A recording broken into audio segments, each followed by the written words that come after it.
یا تھیں تو کہاں مجھ سے چھین گئیں، اور جادو کرنے والا بھی حسد کرتا ہے کہ میں ان کو حسد کی آگ میں اس طرح برباد کر دیتا ہوں اور تباہ کر دیتا ہوں کہ اس کی نسلوں کو مٹا دیتا اور اس کی نسلوں کو کھانا خراب کر دیتا۔ سارا نظام حسرتوں سے چل رہا ہے۔ کالے جادو کا نقصان صرف موجودہ نسل کو نہیں ہوتا بلکہ اس کا نقصان آنے والی نسلوں کو بہت زیادہ ہوتا ہے۔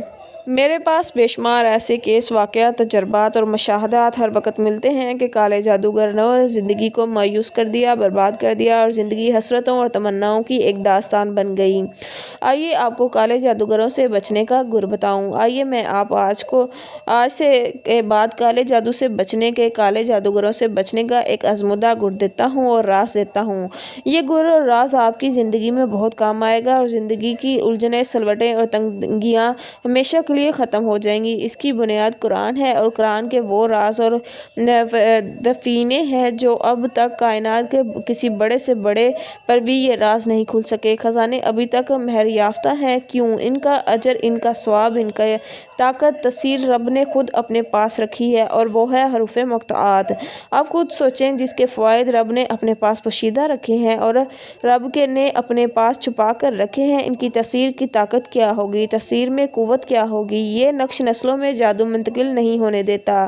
یہ حروف مقطعات کا نقش نسلوں میں جادو منتقل نہیں ہونے دیتا، اور حتیٰ کہ کالے جادو کرنے والے کالے لوگ، جن کے دن کالے، جن کی راتیں کالی، جن کے دل کالے، جن کی راہیں کالی، جن کے بول کالے، جن کی سانسیں کالی، جن کے نقش کالے، جن کے نین کالے اور وہ خود کالے ہو جاتے ہیں، اور خدا نخواستہ ایسے لوگوں کی قبریں بھی کالی ہو جاتی ہیں اور وہ زندگی کو اندھیروں میں ڈال دیتے ہیں۔ اندھیرا کیونکہ کالا ہوتا ہے، وہ لوگوں کی زندگیوں میں اندھیرے لاتے ہیں، الجھنیں لاتے ہیں، ناکامیاں، پریشانیاں لاتے ہیں، آفات، بلیات لاتے ہیں، الجھنیں پریشانیوں کی حد کر دیتے ہیں، کیونکہ جنات جب حسد پر آتے ہیں تو ان کے حسد کی کوئی انتہا نہیں رہتی۔ دنیا کا بھی ایک اصول ہے کہ جس کے پاس جتنی زیادہ طاقت ہوتی ہے یا جن، کیونکہ جنات میں طاقت زیادہ ہے اس لیے وہ اپنی طاقت کو آزماتے اور اپنے دشمن پر آخری سے آخری وار کرتے ہیں۔ جنات آسمانوں سے بجلیاں چرا کر لاتے ہیں۔ ایک کالے جن نے مجھے بتایا، جس نے بعد میں توبہ کہنے لگا، ہم آسمانوں سے بجلیاں چرا کر لاتے تھے اور وہ طوفانی طاقتیں ہوتی ہیں جو گھروں کو، زندگیوں کو اور شہروں کو اور کے شہر جلا کر رکھ دیتی ہیں۔ ہم وہ بجلیاں لاتے ہیں، لیکن یہ ہر جادوگر جنات نہیں کر سکتے۔ یہ بہت طاقتور اور آخری درجہ کا طاقتور لوگ ہوتے ہیں جو یہ عمل کرتے ہیں اور ان کے پاس یہ طاقت ہوتی ہے۔ پھر وہ ان بجلیوں میں سے کچھ بجلیاں اور طاقتیں جس کو تباہ و برباد کرنا ہوتا ہے اس کی طرف بھیج دیتے ہیں، اور یہ بجلیاں بڑھتی رہتی ہیں۔ بعض اوقات یہ بجلیاں رحم مادہ میں نطفے کو جلا دیتی ہیں اور انسان بے اولادی کا ساری عمر رونا رہتا ہے۔ یہی بجلیاں ہوتی ہیں جس سے آنے والے گاہکوں کو اندھا کر دیا جاتا ہے اور انسان کہتا ہے کہ میری دکان پر کوئی گاہک نہیں آتا، اور یہی طوفانی اور آسمانی بجلیاں ہوتی ہیں جن کے ذریعے گاہکوں کو اندھا کر دیا جاتا ہے یا پھر گاہکوں کو بدگمان کر دیا جاتا ہے۔ گاہک آتا ہے اور یوں چلا جاتا ہے، اور یوں زندگی ہلاکتوں، پریشانیوں اور دکھوں، مشکلات اور مسائل کا مجموعہ بن جاتی ہے،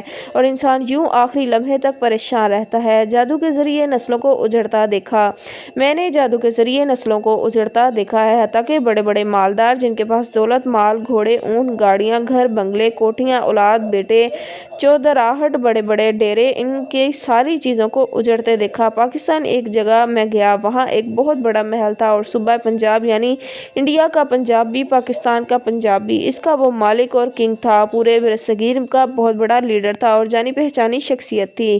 اس کی بہت بڑی حویلی تھی، گھر تھا، ڈیرا تھا، مہمان گھوڑے باندھنے کی جگہ، گاڑیاں کھڑی کرنے کی جگہ، اور محل ایسا تھا کہ آنکھیں پھٹی کی پھٹی رہ جائیں۔ مجھے حیرت ہوئی اس اجڑے محل پر جو کہ ایک ویران کھنڈر کی شکل بن گیا۔ اس کے کونے کونے میں مجھے جادو، جنات، اسرار، بندشیں اور بربادیوں کے شعبے نظر آئے، اور کونا کونا داغدار تھا، اور ایسے داغدار تھا کہ عقل انسانی حیران ہو جائے۔ کچھ نہیں بچا، سب چیزیں تباہ ختم ہو گئیں۔ بظاہر اس کو زوال آ گیا، سب کچھ ختم ہو گیا۔ اس صاحب کا ایک بیٹا جو کہ ابھی زندہ ہے اور مفلوک الحال کی آخری حالت اور آخری شکل اس کے پاس ہے، اتنا کہ حیرت انگیز اور پریشان کن اس کے حالات تھے۔ کچھ نہیں بچا تھا، سب چیزیں ختم ہو گئی تھی۔ دولت، عزت، رزق، صحت، تاج، تخت، تونگری اور ہر چیز گمنامی میں چلی گئی۔ حسرتیں باقی رہ گئیں اور حیرتیں باقی رہ گئیں، مایوسی آخری شکل میں